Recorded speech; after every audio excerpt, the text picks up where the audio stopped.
Buried deep in one of Earth's most desolate places, a discovery was made that would send shockwaves through military intelligence agencies around the world. And this discovery wasn't made by spies or special forces, but by ordinary people scrolling through Google Earth. It was just another Tuesday morning when satellite imagery analysts first spotted something that didn't belong. Hidden in the vast expanse of China's Taklamakan Desert, a place so remote and hostile that locals call it the place of no return. Something artificial caught their eye. At first glance, the satellite feed showed nothing but endless sand dunes stretching toward the horizon.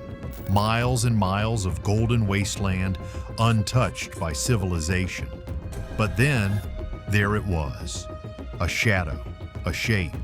Something that made analysts lean closer to their screens and whisper one word: impossible. Because there, in the middle of nowhere, sat what appeared to be a full-sized aircraft carrier. Not floating in the ocean where it belonged, but planted firmly in the sand like some abandoned monument to naval power. But this was just the beginning of a mystery that would reveal China's most ambitious military secret, one that threatens to reshape the balance of power across the entire Pacific Ocean. To understand the magnitude of this discovery, you need to understand where we're talking about. The Taklamakan Desert isn't just any desert, it's a monster. Stretching across 200,000 square miles of northwestern China, it's the second largest sand desert on Earth. The name itself sends chills down the spine of anyone who knows its history. Taklamakan means the place of no return in the local Uyghur language. For centuries, this desert has swallowed entire caravans whole. Travelers who ventured too deep simply vanished. The sand dunes shift constantly, burying landmarks and creating a maze that has claimed countless lives. Temperatures here swing from scorching 120 degrees Fahrenheit in summer to bone-chilling -4 degrees Fahrenheit in winter. Sandstorms can last for days, turning the sky black and reducing visibility to zero. It's a place where nature rules with an iron fist, where human presence seems not just unwelcome, but impossible. So when satellite analysts spotted that aircraft carrier outline, their first thought wasn't strategic, it was practical. How did anyone even get construction equipment out there? How did they survive long enough to build anything? But as they dug deeper into historical satellite images, a chilling timeline began to emerge. This wasn't built overnight. This was the product of years of secret construction, hidden in plain sight in the one place on Earth where no one would think to look. Dr. Sarah Chin, a former CIA imagery analyst who first identified the structures, remembers the moment everything clicked. "I'd been staring at these shapes for weeks," she recalls. "At first, I thought maybe it was some kind of industrial facility, but then I overlaid the measurements with known ship dimensions, and my blood ran cold." The aircraft carrier mock-up wasn't just any carrier, it was an exact replica of America's most advanced Gerald R. Ford-class supercarrier. Every detail was perfect. The flight deck dimensions, the island placement, even the positioning of the catapults used to launch fighter jets. But that wasn't all. Following a strange, winding railway that snaked through the desert like a metallic serpent, analysts discovered something even more disturbing. Another shape, another replica. This time, it was a perfect copy of an American Arleigh Burke-class destroyer, one of the backbone warships of the U.S. Navy. The precision was terrifying. Every antenna, every weapon system, every structural detail had been meticulously recreated. It was as if someone had taken blueprints of America's most sensitive military assets and built them to scale in the middle of nowhere. But why? Why would China spend millions of dollars and risk international incident to build fake American warships in their desert? The answer, when it finally came to light, would reveal a military strategy so audacious, so potentially game-changing, that it would keep Pentagon officials awake at night. The railway was perhaps the strangest part of the entire operation. In any normal construction project, railroads are built to be efficient, straight lines connecting point A to point B. But this railroad defied all logic. It twisted and turned through the desert like a roller coaster, making sharp 90-degree turns for no apparent reason. Remember, this is flat desert terrain. There are no mountains to go around, no rivers to cross.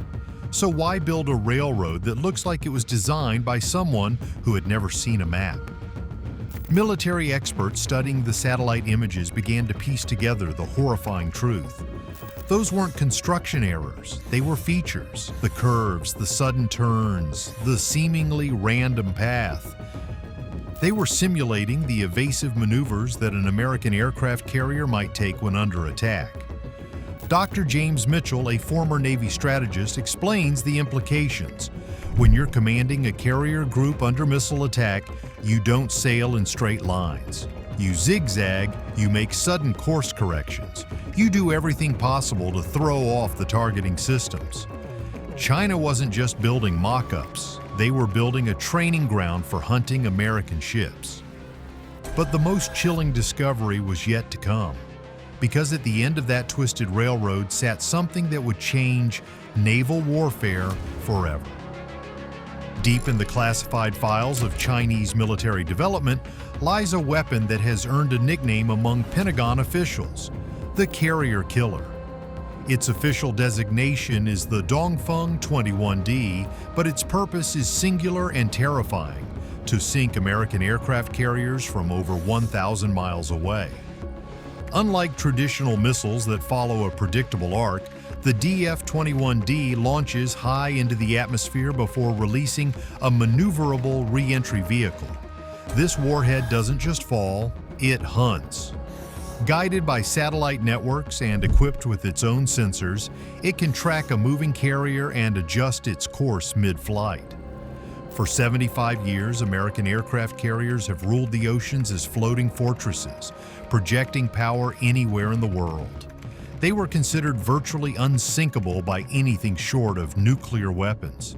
But the DF-21D threatened to make these $13 billion warships into sitting ducks. And those mock-ups in the desert, they were target practice.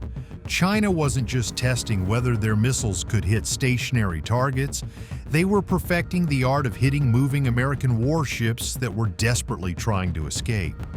Satellite images from 2023 revealed the ultimate proof: blast craters surrounding the mock-ups.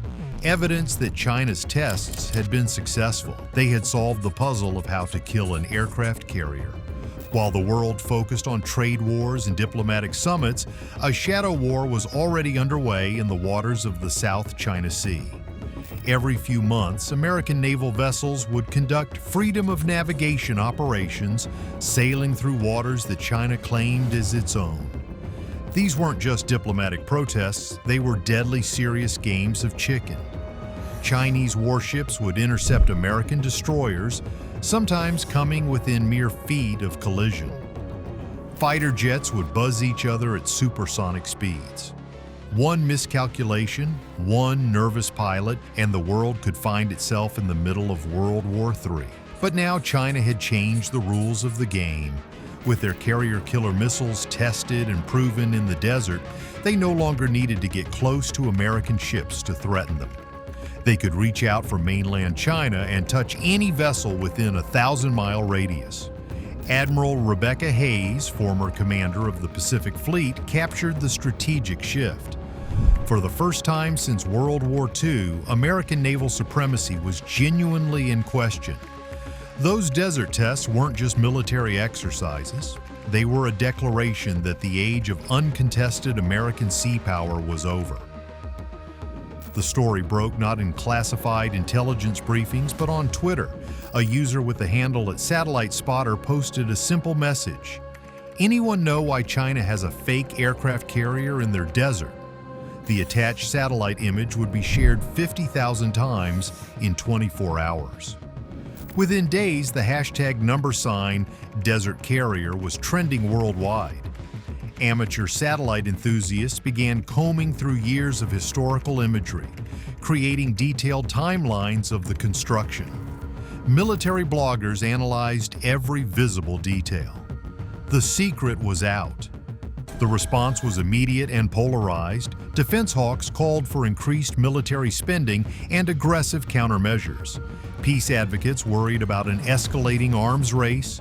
Social media became a battlefield of opinions, with everyone from retired generals to college students weighing in on the implications. Sarah Thompson, a Navy wife from San Diego, captured the fear many military families felt.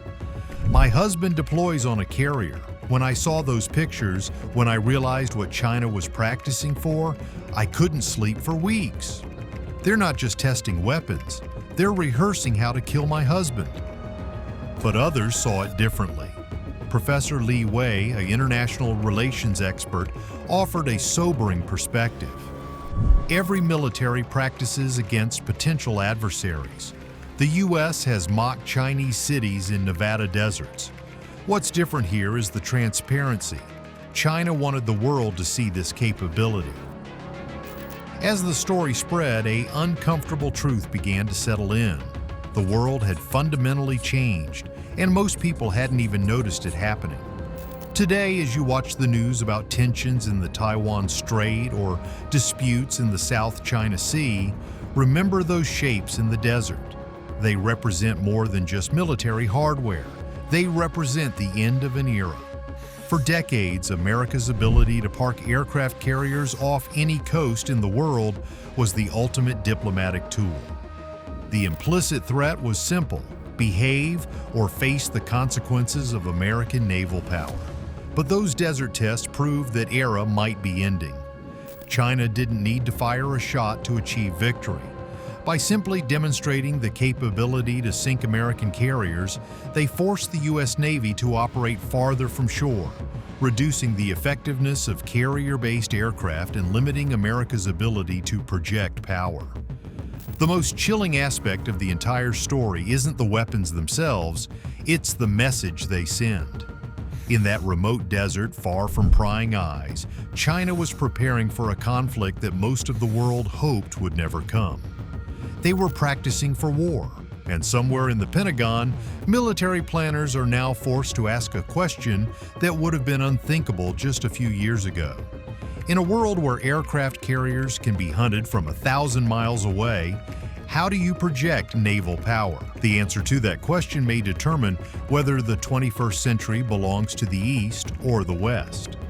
And it all started with a strange shape in a satellite image, spotted by curious eyes in the vast emptiness of China's desert of no return.